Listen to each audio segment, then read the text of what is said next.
দেখুন, দুয়ে দুয়ে যদি 4 করেন সবটা মিলে যাচ্ছে। গতকালকে রাত্রি 8:45 নাগাদ বজবজ থানার অন্তর্গত একটা এলাকায় পুলিশ রেড চালায় এবং সেই রেড চালিয়ে 5 জন গ্রেফতার হয় বিস্ফোরক বিভিন্ন পদার্থ সহ, যেগুলো দিয়ে বিস্ফোরক তৈরি করা হয়। সেই যে 5 জন গ্রেফতার হয়েছে তার মধ্যে একজন নবীন চন্দ্র রায়, সরাসরি বিজেপি এবং আরএসএস এর কর্মী।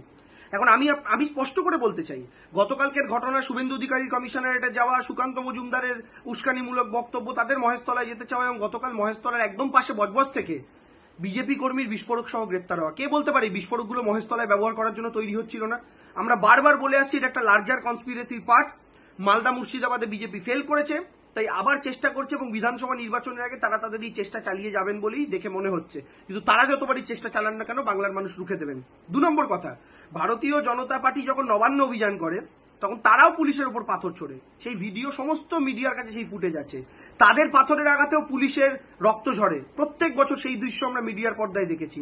তো ভারতীয় জনতা পার্টির কাছে কি মহেশতলায় ছোড়া ইট আর তাদের নবান্নে ছোড়া ইটের তফাৎ রয়েছে?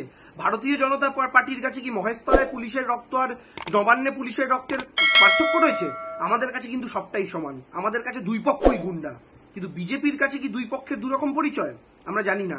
একটাই আপনারা রাজনৈতিক দল হিসাবে করছেন বলে কোনো ওটাকে বীরত্ব হিসাবে দেখছেন, আরেকটাকে বাংলার লজ্জা হিসাবে দেখছেন, কারণ বিশেষভাবে কোনো একজনকে, কোনো একটা গোষ্ঠীকে টার্গেট করতে সুবিধা হচ্ছে। তাই আমরা যে ধর্মেরই হোক, যে জাতেরই হোক, যে রাজনৈতিক দলেরই হোক, গুন্ডাদের, বদমাইশদের বাংলার পুলিশ রেয়াত করেনি, করবেও না। এবং বিজেপির এই চক্রান্ত বারবার ব্যর্থ হয়েছে, আগামী দিনেও ব্যর্থ হবে। মহেশতলা, আরো স্পেসিফিক্যালি বললে রবীন্দ্রনগর থানা অঞ্চল গতকাল থেকে উত্তাল। এই ঘটনায় যারাই দুষ্কৃতী, যারাই অপরাধী, সরকার, পুলিশ কাউকে রেয়াত করবে না। ইতিমধ্যেই 40 জনের কাছাকাছি অ্যারেস্ট করেছে পশ্চিমবঙ্গ পুলিশ। বাকি যাদের ফুটেজ চিহ্নিত করা হচ্ছে প্রত্যেকের বিরুদ্ধে দৃষ্টান্তমূলক ব্যবস্থা গৃহীত হবে। ইন্টারেস্টিংলি এর মধ্যেই গ্রেপ্তার হলেন একজন এমন মানুষ যার পরিচয় শুনলে আপনারই হয়তো চক্ষু চরক গাছ হবে। ভদ্রলোকের নাম নবীন চন্দ্র রায়। হ্যাঁ, ঠিকই শুনেছেন, নবীনবাবু অ্যাক্টিভ বিজেপি আরএসএস এর নেতা বজবজ অঞ্চলের, যাকে কদিন আগে রামনবমীর মিছিলে অস্ত্র হাতে আস্ফালন করতে দেখা গেছে, পুলিশের ব্যারিকেড লাথি মেরে ভেঙে দিতে দেখা গেছে। সেই বিজেপি নেতার হাতে এত পরিমাণে বিস্ফোরক আসছে কোথা থেকে? মাননীয় লিডার অফ অপোজিশন, আপনি জবাব দেবেন কি? বিধানসভায় দাঁড়িয়ে বড় বড় ডায়লগ, গরম গরম ডায়লগ দিচ্ছেন, মহেশতলাকে উস্কানি দেওয়ার ডায়লগ দিচ্ছেন, রাজনীতির আগুনে রুটি শেখার চেষ্টা করছেন। কিন্তু আপনাদের এই মোডাস অপারেন্ডি তো নতুন নয়। কদিন আগে যখন মুর্শিদাবাদের বেলডাঙ্গায় দাঙ্গা লাগাতে চেয়েছিলেন, নিমতিতা রেল স্টেশনে 2 বিজেপির কর্মী বোমা রাখতে গিয়ে হাতে নাতে সাধারণ মানুষের কাছে ধরা পড়ে, তারপর পুলিশের কাছে মানুষ তুলে দেয়। সেই ভিডিও সামাজিক মাধ্যমে সবাই দেখেছে। যারা নিমতিতায় বোমা রাখে তারাই বজবজ, রবীন্দ্রনগর, মহেশতলায় বিস্ফোরক নিয়ে ঘুরে বেড়ায়। কি কারণে ঘুরে বেড়ায় সেটা বোঝবার জন্য কোনো রাজনৈতিক পণ্ডিত হওয়ার প্রয়োজন নেই। দেশের মানুষ, রাজ্যের মানুষ সবটাই বুঝতে পারছেন। যত নির্বাচন আসবে ততই দাঙ্গা লাগানোর প্রয়াস বাড়বে। লিডার অফ অপোজিশন সহ বিরোধী রাজনৈতিক যারা দলের নেতৃত্ব আছেন তাদের বলবো, আগুন লাগলে সেখানে জল ঢালতে হয়, পেট্রোল নয়। এই আগুনে রুটি সেকবার চেষ্টা করছেন, হাত কিন্তু সকলেরই পূর্বে। দাঙ্গার আগুন কাউকেই রেয়াত করে না। তাই সতর্ক থাকুন। পশ্চিমবাংলার মানুষ সংযত আছে, সতর্ক আছে। যে কোনো রকমের এই ধরনের অপচেষ্টা বাংলার মানুষই আগামী দিন রুখে দেবে।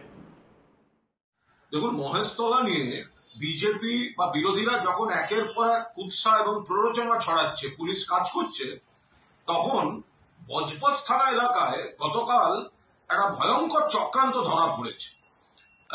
মোটর বাইক, 2 হুইলার সব বাজেয়াপ্ত হয়েছে।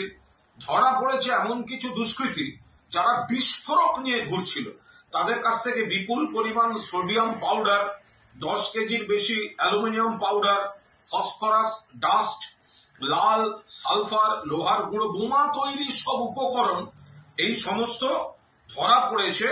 এবং যারা 3টে বাইক যেমন ধরা পড়েছে, যারা অ্যারেস্ট হয়েছে 5 জন, তার মধ্যে একজন নবীন চন্দ্র রায় তো বিজেপি আরএসএস এর ঘোষিত কর্মী।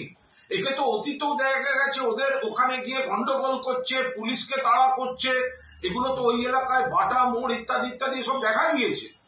অর্থাৎ যেখানে গিয়ে শুভেন্দুবাবু, সুকান্তবাবুরা গিয়ে প্ররোচনা দিয়ে, হাইপ তুলে নিজেরা গিয়ে একটা গন্ডগোল ওই মহেশতলাকে কেন্দ্র করে যেগুলো প্ররোচনা দিচ্ছেন, এবার দেখা যাচ্ছে যে বিজেপির লোকেরা ওখানে বিস্ফোরক নিয়ে পুলিশ ওটা ইন্টারসেপ্ট করেছে।